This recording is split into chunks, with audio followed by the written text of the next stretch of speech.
শুধু আপনারাই যে আমাকে মহব্বত করেন ব্যাপারটা এমন না। আপনারা যেমন আমাকে মহব্বত করেন, আমিও আপনাদেরকে মহব্বত করি। এখন বলতে পারেন যে হুজুর আপনারা আমাদেরকে তো চেনেনই না, তা আপনি আমাদেরকে মহব্বত করেন কিভাবে? আমি আপনাদেরকে মহব্বত করি আপনাদের ব্যক্তি পরিচয়ের উপরে না, আমি আপনাদেরকে মহব্বত করি আপনাদের একটা বৈশিষ্ট্যের উপরে, আপনাদের একটা গুণের উপর। যাদের মধ্যে সেই গুণটা আছে আমি তাদেরকে মহব্বত করি, আর সেই গুণটা যদি কারোর মধ্যে না থাকে তাহলে আমি তাকে মহব্বত করি না। গুণটা কি?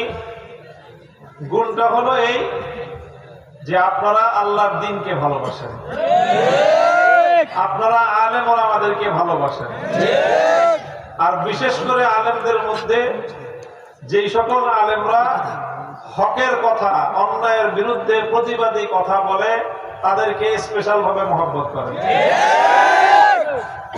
এই গুণ যাদের মধ্যে আছে আমিও তাদেরকে মহব্বত করি।